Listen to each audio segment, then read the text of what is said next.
No. He's going to have to put it in.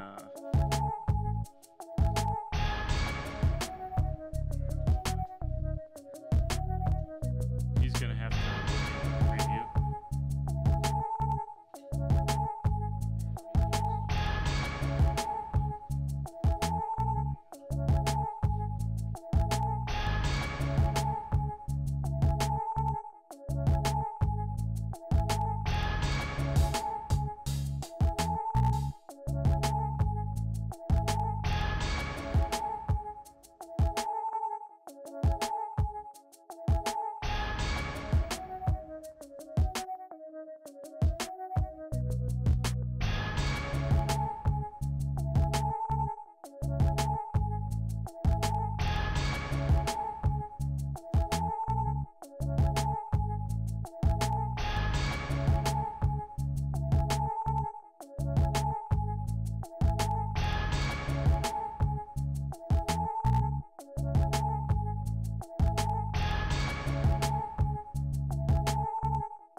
This is Border Battle with King and CJ with King. You want to go get a hot dog at halftime? Well, guess what? You can also take the under in the second half of 25. You know what I mean? And CJ. You can win Super Bowls right now with me and Grandpa Brady over here. Let's do it that way. Presented by the fine students and faculty of the Oklahoma State University School of Media and Strategic Communications in beautiful Paul Miller Building. Broadcast live on KXZY OSU Student Radio. And now, live from Studio 318, it's Border Battle with Jordan the Great King and CJ the Viking Notch. Welcome back into Studio 318 here in Paul Miller Journalism Building. You're listening to the Border Battle with King and CJ on OSU Student Radio KXZY, Suddenlink Channel 112, YouTube Live. We got that live stream rolling as well. That's Border Battle on Demand on YouTube. And then Facebook.com/Border Battle Show.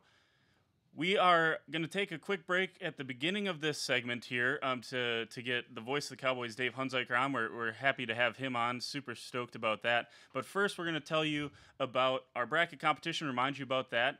Yesterday, Selection Sunday, we're disappointed the Cowboys aren't in. That might not be a strong enough word, but we'll start with disappointed. And but regardless, we have the bracket challenge that we're going to be doing. So, Chris, remind them again, what is the website? It is Border Battle, kxzy.wixsite.com/Border Battle. Again, there's also a bracket on ours. If you want to use one from ESPN or wherever else, that's fine too. Just make sure you save it as a document and then you just upload it to our website. If not, we have one on our website as well that you can do. Again, prize is a $200 Amazon gift card for anyone that does it. So definitely fill up, sign up for it.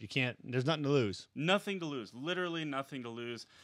Join us. I think we're going to have a pretty good crowd. Again, you're going to be able to pick against us. Here's how we're going to do it. We're going to pick half the bracket today, Chris and I are. We're going to pick half of it Wednesday. We're just going to avoid the playing games. If we have a playing game that we want to select, we'll just select those two as a whole and move them forward in the bracket if that's the way we decide to do it. So by Wednesday, we'll have them all done. And that means you can submit brackets to us until, I believe, 11 o'clock Central Time on Thursday is the tip-off of the first game. So if you submit a bracket from now until then, you're going to be good. You're going to be entered into it. And if you win, you're going to win the $200 Amazon gift card. So and also share it with your friends. Share it with friends, family, whoever you want to share it with, go for it. Absolutely. So we will update you, continue to remind you about that. And again, we're going to continue. We'll pick the first two. We're going to pick the Midwest and the East today, and we're going to pick those two. I believe the last two segments today is the plan, Chris. So yep. We'll get those done. We're going to take a quick break here. When we come back, we'll have Dave Hunziker, the voice of the Cowboy football and basketball team, as well as does some baseball for the Cowboys. But it's going to be basketball we're talking today. Cowboys left out of the tournament, headed to the NIT. We'll talk about that with him next. You're listening to the Border Battle with King and CJ on OSU Student Radio KXCY.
Studio 318 here in the Paul Miller Journalism Building. You're listening to the Border Battle with King and CJ on KXZY Oklahoma State Student Radio, Suddenlink Channel 112, YouTube Live, Border Battle on Demand, and Facebook.com/Border Battle Show. I'm King, he's CJ. Between us, we have the voice of the Cowboys, football and basketball. Dave Hunziker. Dave, thanks for taking out a couple minutes and joining us today. Yeah, absolutely. It's an interesting day, it's to say the least.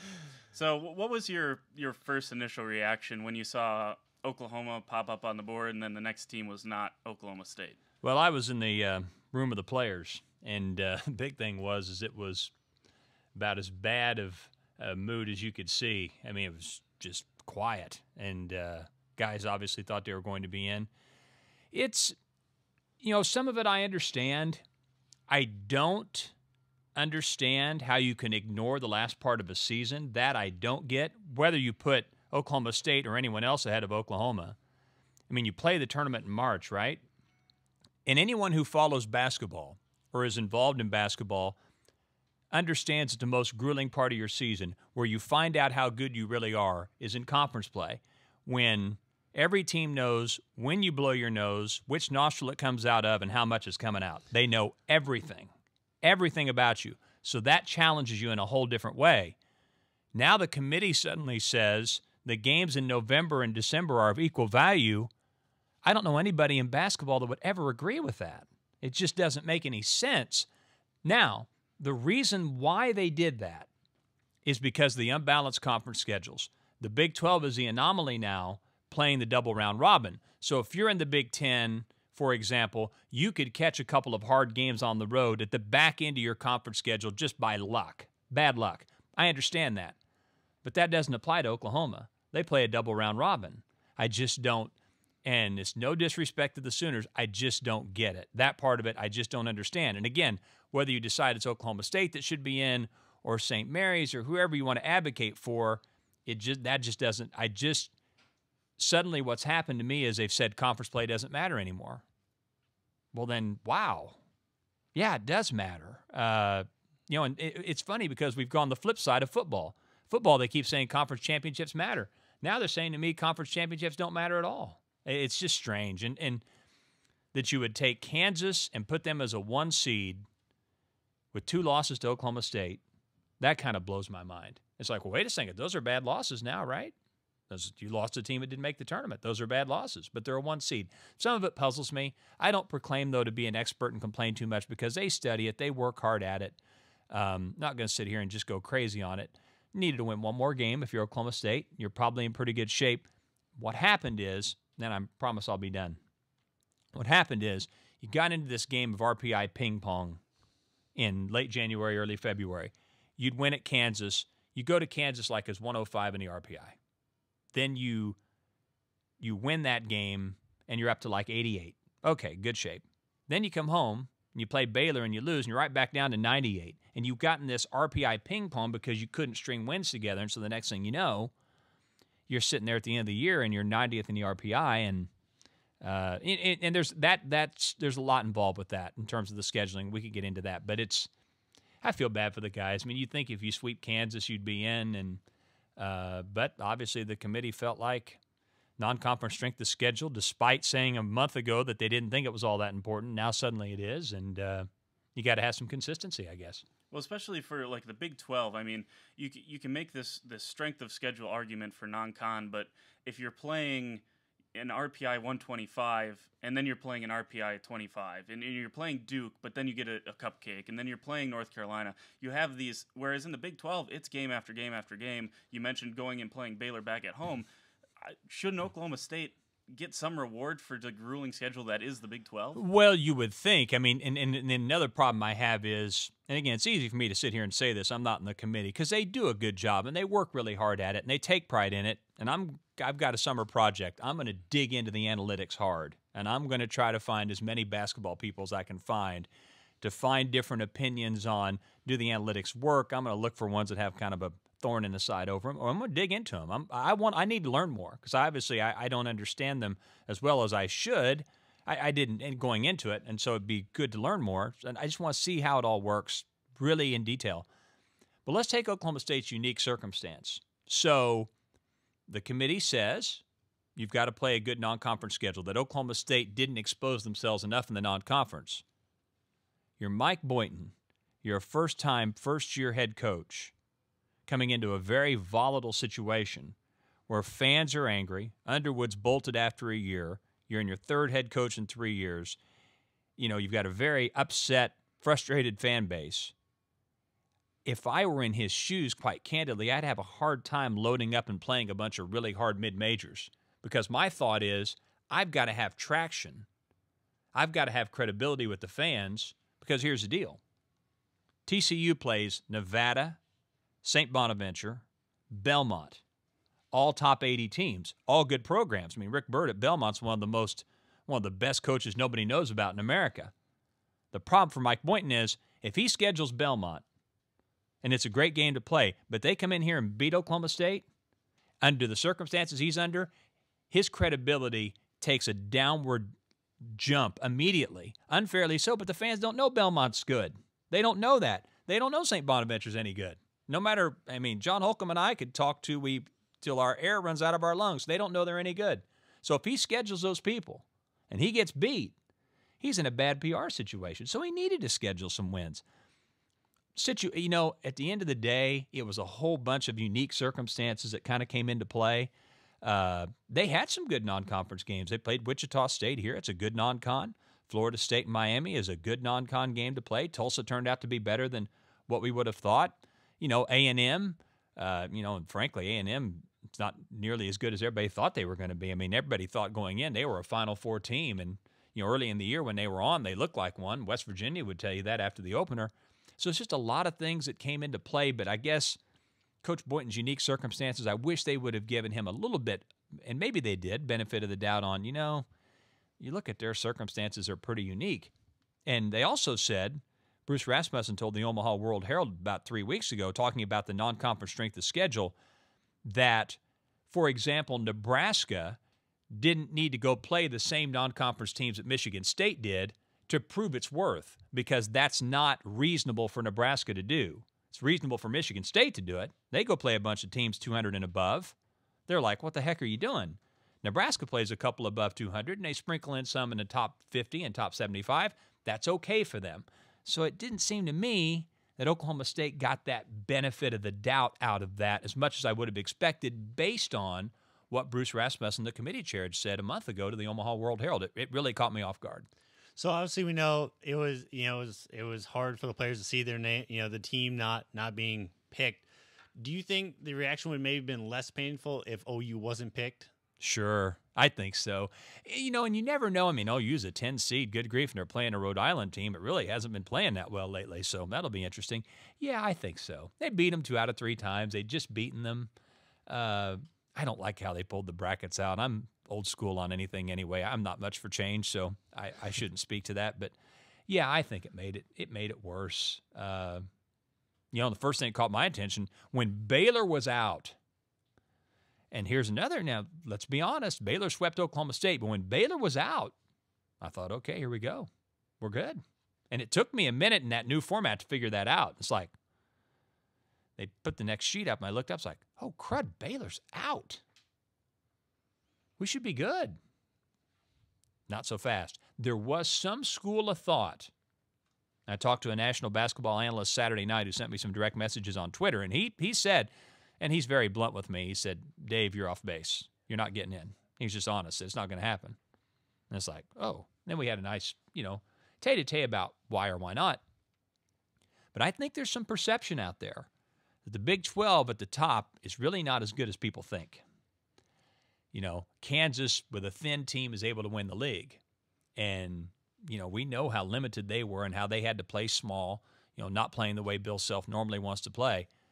So I think there's a perception, and it may be accurate, that the league is not that good.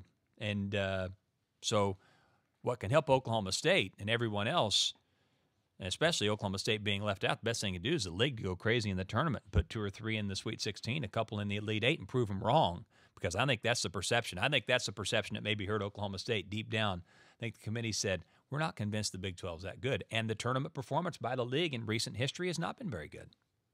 Can you make an argument? I don't know how much of an eye test guy you are, but, you look at Oklahoma State and the way they've played against some of the toughest teams, even in losses, at Arkansas, on neutral floor against Florida State, and some of the way they've played, even in a loss at Texas Tech, they arguably should have won that game. About the eye test compared to RPI, because I think back to last season, I'm a Wisconsin guy, and when Wisconsin, their RPI sucked last year. It wasn't a great RPI, and they got stuck on the 8 line, and a lot of Wisconsin fans complained about it. Well, Villanova kind of got screwed because they had to play Wisconsin in the second game of the tournament. But Oklahoma State doesn't get to prove that. You know, they didn't get in to prove that they should have been in. But how much do you take eye test into it, or should eye test be taken into it? I think it should. I look at it a little bit differently, and because it seems to me that they almost loop all the Quadrant 1 games together. We are 5-12 against Quadrant 1. Here's what I would say. You know, the chancellor at UNC Asheville, and I don't mean to pick on UNC Asheville. I love UNC Asheville. They were in my league at Radford. I have great friends at UNC Asheville. We'll just use them as an example. Tell your coach to take their team to the Allen Fieldhouse and find out how difficult it is. The level of difficulty of winning in the Allen Fieldhouse for anybody in basketball is astronomically high and almost impossible. Ask Huggins. He's never won there. I mean, he's been in position to win there 3 or 4 times. He never won. He's going to be in the Hall of Fame. That is an issue I have a little bit, is I don't know that they really have. One thing I did when I got home from the conference tournament, just for fun, just what happens when you think about this 24/7, is I took the teams on the bubble in the Big 12, Oklahoma State, Oklahoma, Texas, Baylor. I went through their whole conference schedule and assigned a point value to every game they played, up to +10 or down to -10, and graded all their games based on that. So for Oklahoma State, for example, the Kansas game was +10. That's the max. Now, the TCU game, I think at home, or the Baylor game they lost at home was like -7 or -7.5. And I added up all those values, and I tried to be objective. And people are laughing, saying, yeah, that's real funny. But I really tried hard to be fair about it. Oklahoma State had the best plus-minus in that because of those quality wins. But I just don't think the committee gets into that.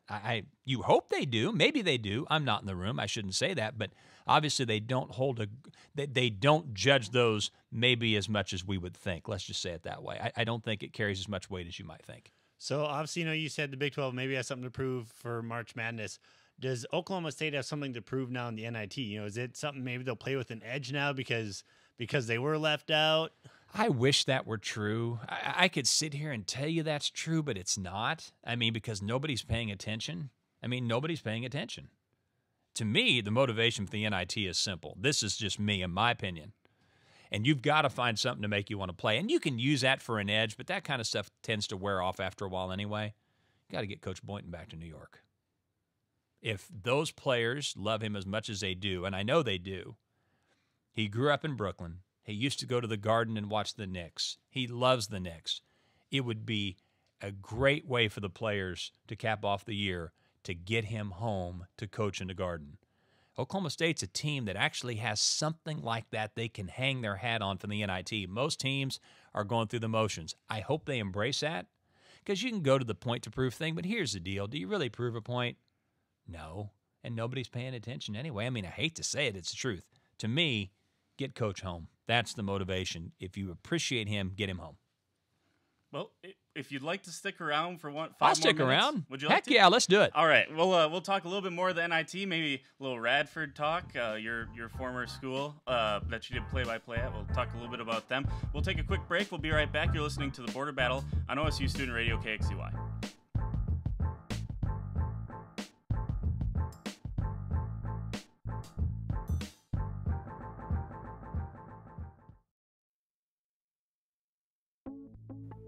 Hi, I'm Gina Noble, and I'm the mayor of Stillwater, Oklahoma. Stillwater, Oklahoma is anything but still. We are a vibrant community, and we are conveniently located near Oklahoma City, Tulsa, and Wichita, Kansas. We're the home of the Oklahoma State Cowboys, and we serve as the cultural, economic, and athletic hub for North Central Oklahoma. In fact, several Quality of Life magazines have recognized Stillwater as one of the nation's 100 top places to live and one of the best places to golf. Established in the land run in 1889, Stillwater is a safe, vibrant community. It boasts a great educational system from K through 12, all the way up to our world-class university, Oklahoma State University. We have an exceptional downtown with a strong entrepreneurial spirit, numerous city parks and trails, and our medical resources are second to none. Stillwater is a wonderful place to begin your career, to start a business, to raise a family, or to retire. We invite you to visit Stillwater because we are anything but still.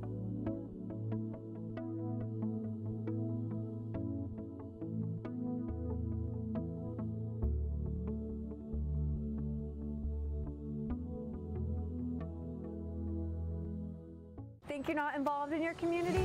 Think again. Spending your money with local businesses is more than an economic choice. It's a way you can have a say in the look and feel of your hometown. This spring, I invite you to shop in downtown Stillwater. Downtown Stillwater is home to locally owned shops, boutiques, eateries, and dependable professionals that you can trust. Find the perfect gift for your graduate, have a delicious meal with mom, or just stop in to enjoy great spring savings. By creating a demand for local goods and services, you can ensure a place for the local businesses that help give our community character and keep it unique. On behalf of Downtown Stillwater, thank you for shopping local.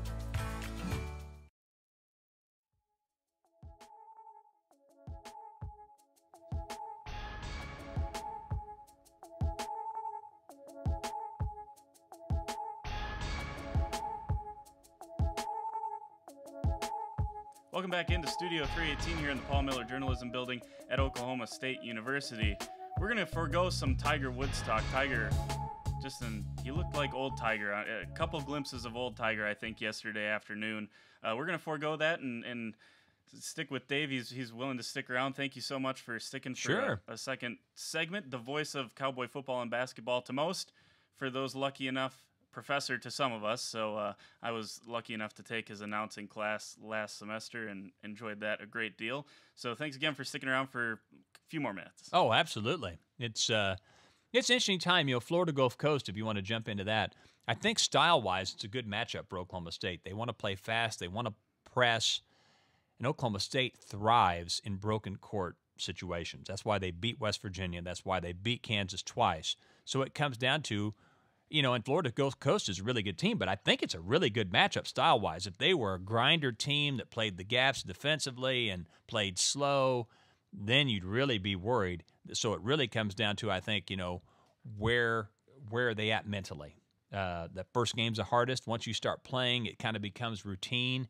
That first game, the shock of not being in the NCAA field, trying to recover from that pretty quickly, we'll see. But I think matchup-wise, if they can – and it's hard to do. If they can get their minds ready to go. Easier said than done. If they can do that, then I think it's a good matchup. And then I think you get past the first game, it could get fun. Kendall Smith, Mitchell Solomon, Jeffrey Carroll, last crack at it for those guys.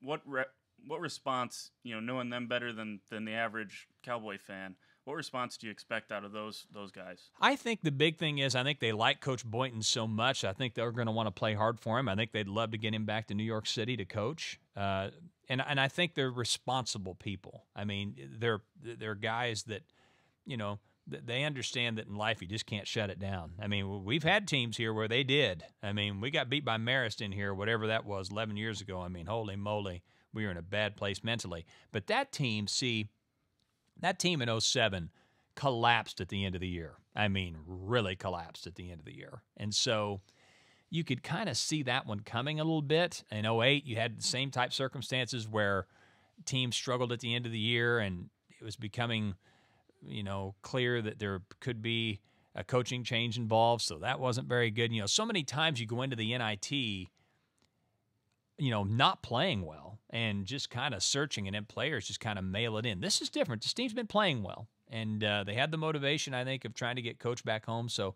because I look at those other years, 06, we weren't playing well at the end of the year. 07, we had a little spark in the tournament, but generally just had gone from a top 10 team to the NIT. I think about Travis's NIT team in 2011. Now, that was a team probably more like this, and that team won a game. We beat Harvard here and then got beat by Washington State. Who knew that Clay Johnson was that good? We found out that night. He's really good. And in so you look at those circumstances, and they're all a little different. So I think playing well at the end helps. I think maybe you just got to get your mind right. So then, obviously, the game's tomorrow night, which is kind of unfortunate because weekday games, it's hard to get fans sometimes. Do you feel maybe with this, potentially being the last game, I guess, in GIA for the season for a lot of these seniors, is this something, maybe that as Cowboy fans, we need to go in kind of one last hurrah to kind of, a proper send-off for everything that this team has done for us this year? Well, I think so. And then, of course, if you win this game, you're going to be home again. And you might end up, if USC gets upset, playing a third home game. I put this out on Twitter because I think everybody needs a little motivation for this, even the fans. I mean, I had a buddy of mine sent me a text today, and he's a great fan. He said, hey, should I go to this thing, or are these guys, have they just mailed it in? I said, no, you need to go. We need to get Coach Boynton back to New York. That to me is a clear, if you appreciate what he's done and you like what he's done, and I know, he's still growing as a head coach. He's not the perfect product yet. You would not expect a first-year head coach to be that. But if you appreciate what he's done, appreciate who he is, then just go and support him. And this becomes all about getting him back to New York, create a home court advantage so that Florida Gulf Coast comes here and they feel it a little bit. And that may be the difference in the game. And if Stanford comes in here or BYU, they feel it.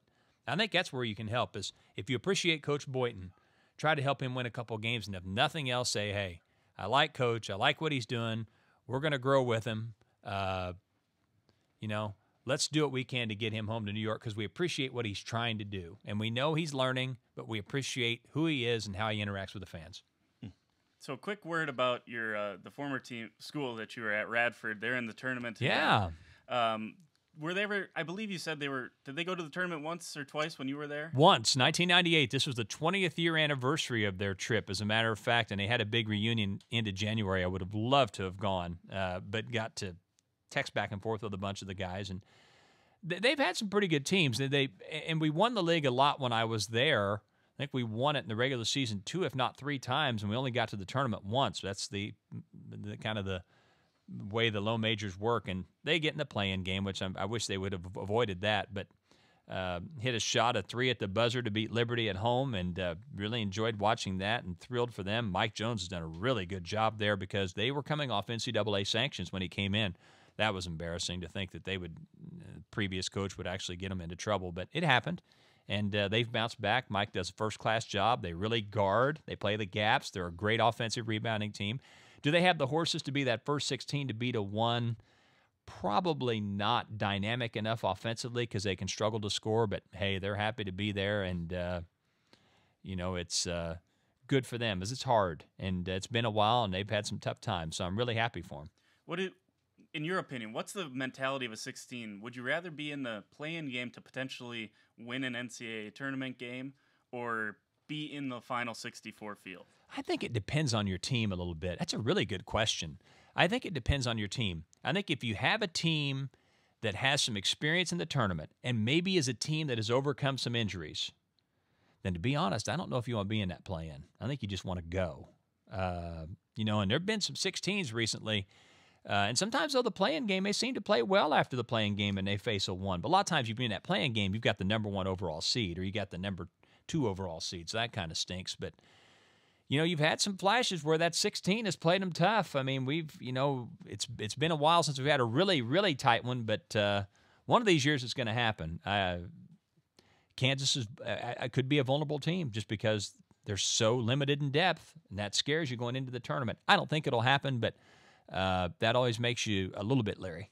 Well, best of luck to Radford. I'm sure you're going to be excited to watch them play. Yeah, it'll be fun to watch. I'm happy for those guys. Still got a lot of friends there. Well, thank you again so much for joining us. We appreciate you taking out a few minutes. We're going to take a quick break. When we come back, CJ and I are going to start making our picks. Start off in the Midwest. Perhaps the most dangerous 12 seed is the New Mexico State. Rhode Island, also a dangerous team. Will either of us have those teams moving on? That's next. This is OSU Student Radio. This is the Border Battle on KXCY.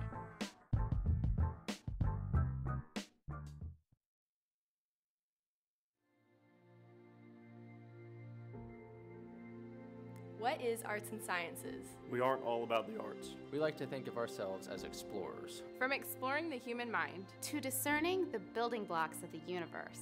We don't just read books. We don't just sit in the classroom. And we don't just solve problems. We seek to give everyone a voice. In a variety of approaches. We tackle the big issues. By understanding complex social structures. And even understand the small ones. We take passions to new heights. But stay grounded. We tell stories. of the past, of the present, and work to predict the future. We like to think with a little preparation. Some dirt under the fingernails, And some self-analysis. You can do anything. With nearly 100 degree plans to choose from. Where will your arts and science degree take you? Connect, achieve, succeed.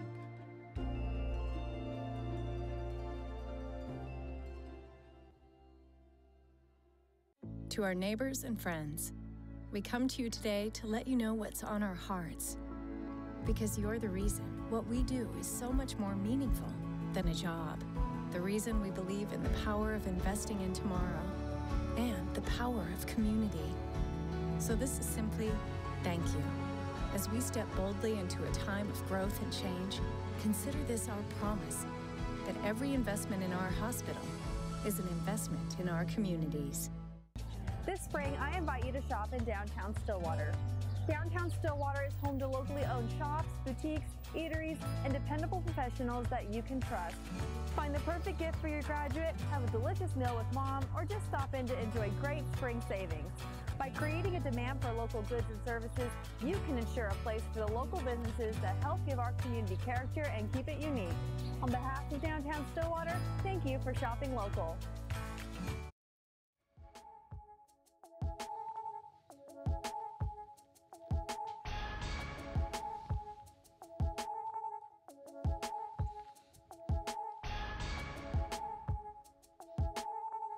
Welcome back into Paul Miller Journalism Building. Studio 318 is where the Border Battle is live with King and CJ on KXEY Student Radio, OSU Student Radio, YouTube Live, Border Battle on Demand, Facebook.com/Border Battle Show, Suddenlink Channel 112. Those are all the ways you can listen to us. Good, great conversation there with Dave Hunziker. Again, thanks to him. We know he's a busy guy, especially when you find out you're not in the tournament. So now you got all these plans. If you are in, this is what you got to do. Now he's got a home game, so at least he gets to stay in Stillwater. But again, now you're pivoting and a whole new team you got to prepare for Florida Gulf Coast, because obviously play-by-play you have to do quite a bit of preparing for that as well. Well, Chris, it's time. It's time. We've been telling everyone to submit their brackets again. KXEY, Border Battle, kxey.wixsite.com/Border Battle. Get over there, submit your brackets. We would love to have you. The more the merrier as far as we are concerned. No downside, just upside. So go over there, enter your bracket. We're going to start picking ours right now. We're going to start in the Midwest, Chris. Let's take a look at your bracket that you picked, and then you can go through and explain it, kind of what the thought process was on your bracket. On my bracket. Okay. So we're doing Midwest, correct? We're going to do the Midwest first. Okay, so as you can see up on the graphic, I got Kansas, NC State, New Mexico State, Auburn, TCU, Michigan State, Oklahoma, and Duke winning in the first round. What's the thinking behind NC State over Seton Hall? Because I'm a Seton Hall guy, and we'll get to that in a second. But you got NC State. Honestly, and I've said this before. 8 and 9 seeds are so like uppity up. It's either or could win. Honestly, I was like, yeah, I haven't seen a lot of Seton Hall. I haven't seen a lot of NC State either. It was more of, what, I'm just going to take NC State. I feel like they've kind of been under the radar, so is Seton Hall in that sense.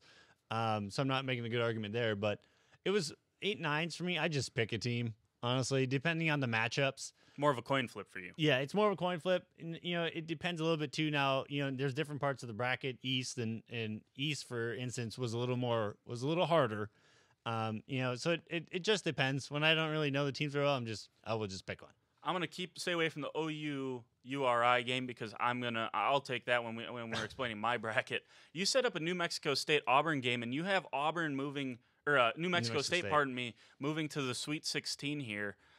First, give us your Sweet 16, the entire Sweet 16 for those listening that can't see this, and then also explain why New Mexico State beats Auburn here in the round of 32. All right, yeah. So Sweet 16, I've got Kansas, New Mexico State, Michigan State, and Duke coming out on top of the Sweet 16.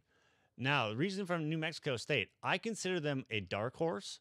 You haven't heard a lot about them. They came with a lot of steam. They trucked along, and now they came to play when it mattered most, which is now.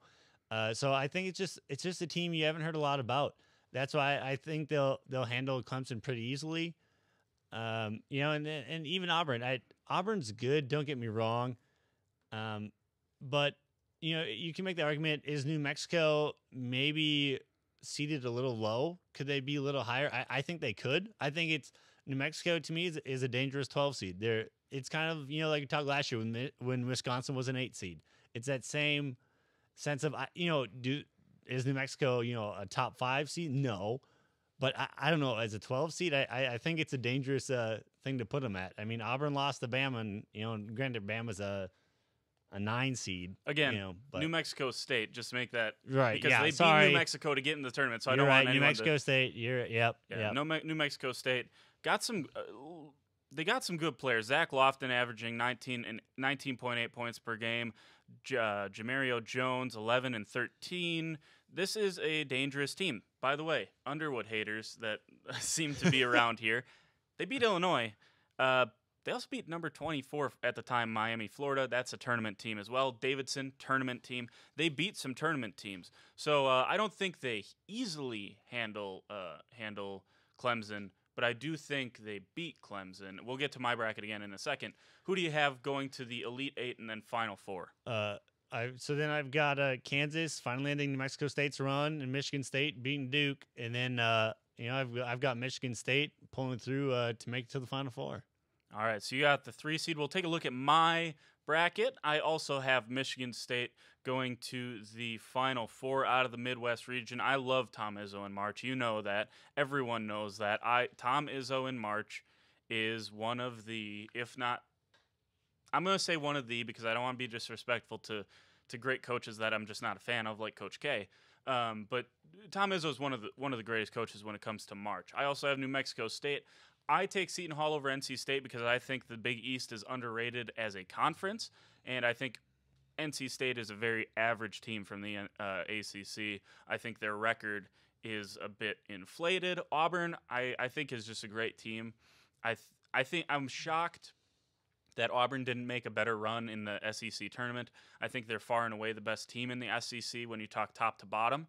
Not talent-wise, because that's obviously Kentucky, but a team-wise, I think Auburn, top to bottom, is the best team. TCU, I'm not willing to take that playing game because that playing game is dangerous, and both those teams, neither one deserve to be in the tournament. 2 of the worst resumes ever to get in the tournament, in my opinion. So I think TCU handles whoever wins that game. And for those listening, it's Arizona State and Syracuse is the play-in. Yeah, those 2. Arizona State, Syracuse. 2 awful teams. Neither one of them should be even close to the NCAA tournament. Not even close to the NCAA tournament. I wouldn't even have them as 1 seeds in the NIT. That's how bad they are. OU-URI. I'm taking Rhode Island here, and I know, like Dave said, Rhode Island's not playing the best basketball right now. I don't care. No one is playing as bad in the country as Oklahoma is. 14 of their last 18 games, as Dick Vitale rightly said yesterday on television, have not won on the road in 2018. It's this team. Let me put it this way: Oklahoma better hope that Rhode Island beats them, because they are going to get worked by Duke if they play Duke. It is not going to be fun for Trae Young getting guarded. By the way, you think Big 12 coaches can game plan for you? You wait till Coach K game plans for you. Because if he thinks that all of a sudden getting out of conference play is going to fix him not being the focal point of the scouting report, he is absolutely wrong. So I think for Oklahoma, if you don't want to see your team just get absolutely trounced in the tournament, you better hope that Rhode Island beats you and doesn't trounce you, because Rhode Island could do it too. Rhode Island they were a top 25 team. So I don't think Oklahoma really stands a chance, and certainly not if they win. So I'm going to take Duke, Michigan State, Auburn, Kansas. Real great, Jordan, right? 1 through 4 seeds go to the Sweet 16. So let me ask you quick. What made you pick Auburn over New Mexico State? Because that's where you and I differentiate. Because while New Mexico State is a hot team and 28-5 or whatever they are heading into the tournament, they're great record, great resume, big wins. Auburn is not a team. They are a more upset-proof team, in my opinion, than are some other teams in the tournament. You look at, there are specific teams. Texas Tech. I think they're. I'm not going to put them in that category, but you look at certain teams that are upset-prone. I think Kansas is an upset-prone team. Kansas, Auburn. I was just going to get to that. Auburn has a legitimate chance to go to the Elite Eight and ultimately the Final Four. That's how good Auburn is. Kansas is an upset-prone team. Seton Hall could give Kansas problems, right? So that's how I look at it. Auburn is not – I don't think they're an upset-prone team, as upset-prone as some other of these teams. Kentucky, another one. I think they're upset-prone. Everyone think that's maybe not a hot take because they played so poorly this year, but that's the way it is. So I got Kansas, Michigan State moving on to the Elite Eight like you do, and then Michigan State moving on to the Final Four. I already explained it. We got just a little bit over a minute left. We'll see if they can throw up our executive producer, Landon Green, LG, see if they can throw up his bracket real quick and we can comment on it. He has the play-in game winner. He has New Mexico State. He has NC State. Those are all technically upsets, but then his looks kind of like mine. And he has OU. And OU. That's an upset as well, yes. So he has all those. Then it looks like mine in the Sweet 16, top 4 seeds. Duke, Kansas, top 2 seeds. Duke going to the Final Four. I think there's a lot of merit to this bracket, right? Mm-hmm. Like, are you comfortable? Would you be comfortable putting Duke in the Final Four? Because I'm not, actually. I think if anything, like the Duke Michigan State is going to be a great rematch no matter what. I think it's one of those things. If they beat Michigan State, yeah. If Kansas is there, I don't. Can they do it back to back? I don't know. I don't. Duke fits into that upset prone category, I think. Yeah. I agree. I would put them in with Kansas kind of. Although we all know that I value Kansas a lot higher than Chris does for whatever reason. But yeah, I think Duke, obviously you have to put them in there because of their pedigree, right? Because it's Duke and it's Coach K. They've also lost to 15 seeds throughout the years, so that's worth remembering as well. Well, we're going to take a quick break. When we come back, it's the East for us. We're going to break down how far we think Wichita State's going to go, some other chances. Could a play-in team go from play-in to a nightmare matchup? We'll talk about that. That's next on Border Battle on KXCY.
Welcome back into Studio 318 here in Paul Miller Journalism at Oklahoma State University. The Bonnies, they got me all sorts of. I love St. Bonaventure. I love St. Bonaventure. I really do. They got me all worked up here. I don't even know where I am. You're listening to the Border Battle with King and CJ. I'm King, he's CJ. Sudden Link, Channel 112, YouTube Live, Border Battle On Demand, Facebook.com/Border Battle Show, OSU Student Radio, KXCY. There we go. We're back on track. Chris, let's move to the East. St. Bonaventure, part of a play-in game against UCLA. we'll take a look at your bracket and see, do you have them upsetting the 6th seed Florida? I don't. As you can see, I've got Nova, Virginia Tech, West Virginia, Wichita State, Florida. Well, talk about the one I asked you about. St. You want Bonaventure, to talk Florida. about? Was I confident in that pick? No, because Florida is such a 3-point shooting happy team that's what they live and die by a 3-point shot. I don't care what anyone says. That's just the games they dominate are the days they can hit threes left and right. So it's definitely a dark horse pick. But I was going to be gutsy. I'm like, you know what? Florida's going to pull it out. And then, does that answer your question? Yeah, I guess. Okay. I didn't know if you wanted more of that. No, that's fine. You got Stephen F. Austin beating Texas Tech as well. Yep. And then I have Butler beating Arkansas, and obviously Purdue doing their business. So you set up a match between Florida and Stephen F. Austin. Why does Stephen F. Austin beat Texas Tech? I just think Texas Tech, they've lost a little bit of consistent. It's with Keenan Evans. Yes. They just kind of, the end of the last few weeks, they've just kind of been there. I feel like they haven't been as good of a team as they were. Maybe they could go on a run. Again, I'm just trying to find, okay, what are picks that maybe something could happen? You never know. And I think SF Austin's they're a team that could do some damage. So then why does Stephen F. Austin beat Florida then? Because I think, again, Florida, they're going to have a cold streak. Something's going to come up. They're not going to be able to hit their shots, and they're going to get beat. They are easily, it's like we talked in the other bracket. I think they're an upset team that's waiting to happen. I know when we get to your bracket, I'm sure they are an upset-prone team. We'll see it. So that's why I'm saying. That's why I've got SF Austin going to the Sweet 16. I can see it happen. You know what SF even means, Chris? Yeah, Stephen F. Austin. All right, I'm just making sure. I'm just giving you a hard time. So you got Stephen F. Austin into the Sweet 16. Do they go to the Elite 8? No, I have Butler actually beating Purdue. I think Butler could easily do it. They're Big East team, Big East, by the way. And they're a grind out team. They will grind with the best. I think they can handle Purdue with their big guys they've got. And then I have Butler just probably annihilating Stephen F. Austin. I do. And then I have West Virginia beating Wichita State. I hate to say it, if there's some Wichita State fans, I think Wichita State's seated a little high. I think they could be they're an upset-prone team just as much, in a sense, just because they haven't had a lot of consistency recently either. And then obviously Nova will take care of Virginia Tech, and then I have West Virginia actually beating Nova, and then West Virginia beating Butler to go to the Final Four. So what do you like so much about West Virginia? I think a lot of it's Bob Huggins. He's another one of those coaches. There's a lot of coaches here in the tournament, don't get me wrong, that can get their teams going when it matters. But it's one of those things. I think they're going to get going. They're going to come on a hot streak. They're going to get things figured out. They maybe with Carter there, you can see he's a dangerous defensive player. He can cause havoc. I know when we were in New York, we watched one of the games against Texas, and he, towards the end there, he's what got West Virginia into overtime with Texas. I think they're going to be a tough out no matter what. Yeah, their defensive team, and when we get my bracket up, you'll see I don't have them going as far. I'm done with West Virginia, man. I put West Virginia in my Final Four probably 8 out of the past dozen years. You've been burned too many times. I've gone down that road with Bob Huggins, and I'm sorry, man, but it just does. For whatever reason, it doesn't work in the tournament, and it should. This defense that they play should work in the NCAA tournament. When you have to prepare, when a coach has to prepare, let's say Wichita State, they're preparing for Marshall, right? They also have to have West Virginia in the back of their minds, right? Because if they beat Marshall and West Virginia wins, now you got to deal with that press for 90 minutes. And now you can make the argument that maybe it tires out West Virginia too much or whatever. You can make that argument, and that's fine, but it should be more of a help than a hindrance to West Virginia, and it just hasn't been over the course of the last couple of years. So that's why I'm going to have them out in my Sweet 16 in my bracket compared to yours, where you have them going to the Final Four. I do think they have a team to get to the Final Four. I'm just worried about their consistency and lack thereof. So that's where I see it. Here's my bracket. I take Alabama because of Colin Sexton. I think he he showed that they can beat probably just about anyone in the SEC. I think they can compete with just about anyone. I don't like Virginia Tech particularly well. I do think that they've played some good games this year, play up to competition, and when they're an 8 seed, I wonder if they don't play up to Alabama. And I do think Alabama's the better team at the end of the day. So I'm with you. I think Wichita State's maybe seated a touch high. I don't think they can compete with West Virginia athletically. St. Bonaventure is a really good team. I'd be shocked if they lost to UCLA. It's nice that I get that added benefit of UCLA because I think UCLA is a pretty good team too. And like you said, Florida probably a little too reliant on the 3-ball, although I don't think they're as reliant as they have been in the past. I don't think they're... If you switch them and Alabama around, would I have that big of a deal about it? Probably not. I don't see a huge difference between those two teams. Texas Tech, I love Keenan Evans, and I'm gonna assume he's willing to gut it out and make sure his team is at the level that they should be at. I think they take care of Stephen F. Austin easily. That game's going to be in Dallas, I believe. And then I think they also take care of St. Bonaventure or UCLA, whoever comes out of that. But Butler, again, there's my Big East bias popping back up again. I just think that's an underrated conference. Purdue, now you made a good point about Butler being a grinded-out team. No one grinds better than Purdue. No one grinds better than Purdue. The teams in the Big Ten that have beaten Purdue have somehow been able to get Purdue out of playing Purdue basketball and playing some other form of basketball, playing Michigan basketball with Michigan Wolverine basketball, playing to a certain extent Michigan State basketball, although I think Michigan State talented enough that they can counter it, and they can even play Purdue basketball to a certain extent. I don't think Butler can over the course of 40 minutes. I think Purdue's too good. Isaac Haas and then the Edwards guys out on the perimeter offer too much. So again, I'm starting to get a little bit boring here maybe, but I have the 1, 2, 3, and 5 seed here. So 1, 2, 3, 4, 1, 2, 3, 5 in my Sweet 16s. I don't think I just don't see any of these teams coming out of here and providing much parity. I just don't see it.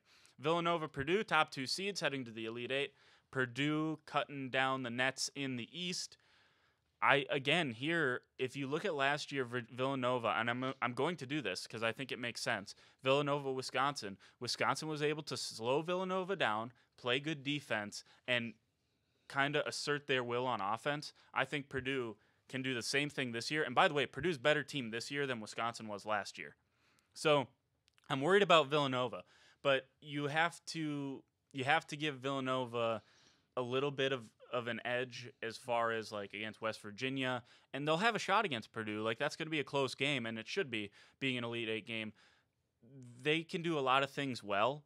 I just wonder if they can match up and play 40 minutes with Isaac Haas. That's my concern with Villanova. So we can take a look at Landon's bracket here in a second, because I guess.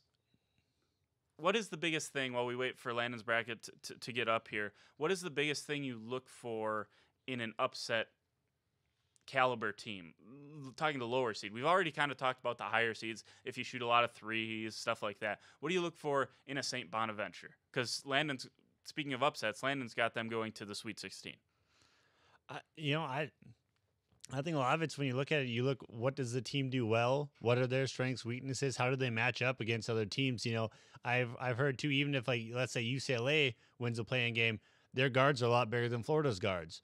I think a lot of it too is a player personnel. When I look at it, I look at player personnel and honestly, what team's playing well at that time. Even if a team, look at mine with Texas Tech, they played well, middle of the season, early on, and they kind of stuttered down the line here. So I think the door's a little open. They have a crack in it, and it's kind of, there's a team that maybe just fits in and can blow it apart. Yeah, so he's got St. Bonaventure to the Sweet 16. I'm not sure how the rest of his bracket shakes out there, but we had it up there. People can take a look at it. Purdue, and then Wichita State. Some got messed up. I probably did something making that graphic. And messed it up. But anyways, we'll get Landon's regular bracket out to you guys on Facebook and make sure that it's all correct there. I think it's interesting. I think he's got Villanova or Purdue, one of those two. I think it's right up till West Virginia in the Final Four. So I think that's how it goes. Again, I'll correct that and get it to you on Facebook. So we look at this East team. What team is most dangerous getting to the Final Four? Like not in the path to get to the Final Four. If you could take any of these teams and put them right now in the Final Four, which team is most dangerous? To make it there, you saying? No. Not to make it there. Oh. If we can take any team and just poof, they're in the Final Four, which would be most dangerous to these other regions? From the East. From the East. I know I'm going to go, in a sense, I'm going to go against my picks, but I would say Purdue. I know I have West V going to the Final Four like through the bracket, but if they can just like poof, they're there. I think Purdue, like you said, with Isaac Haas and I think it was the Edwards brothers, you said, with that team, I think they could cause havoc with anyone because, you know, besides like Michigan has a few tall guys, but who has the size and, you know, in the grinded out game that Purdue does? Yeah, I think that'd be interesting. You know, it's going to sound weird. I think if you put Alabama in the Final Four, I think it's tough to. I think they're a tough team. If you needed Alabama to win 2 games for you, I think I'd be all right picking Alabama. I mean, I'm not saying they're going to beat Villanova because I think that's too much, especially when they got to prepare for a tough Virginia Tech team and then a Villanova team in the same weekend. I think that's going to be too much for a freshman guard that's carrying your team. So, but I think Alabama could be a dangerous team down the stretch. Well, we got to get out of here. Thanks for joining us. Have a great Monday. On Wednesday, we hope to have a celebrity guest picker on the show. We'll talk about the Cowboys and the NAT and what draw the Cowgirls get tonight. That Selection Monday for the women's team tonight. Plus, it'll be the South and the West for CJ and I to pick. Do not forget, keep submitting the brackets online. $200 to Amazon on the line, plus bragging rights over both of us. For CJ, the great crew we have around here, I'm King. Thank you so much for listening to the Border Battle on OSU Student Radio, KXZY. Hi, I'm Gina Noble, and I'm the mayor of Stillwater, Oklahoma. Stillwater, Oklahoma is anything but still. We are a vibrant community, and we are conveniently located near Oklahoma City, Tulsa, and Wichita, Kansas. We're the home of the Oklahoma State Cowboys, and we serve as the cultural, economic, and athletic hub for North Central Oklahoma. In fact, several quality of life magazines have recognized Stillwater as one of the nation's 100 top places to live and one of the best places to golf. Established in the land run in 1889, Stillwater is a safe, vibrant community. It boasts a great educational system from K through 12, all the way up to our world-class university, Oklahoma State University. We have an exceptional downtown with a strong entrepreneurial spirit, numerous city parks and trails, and our medical resources are second to none. Stillwater is a wonderful place to begin your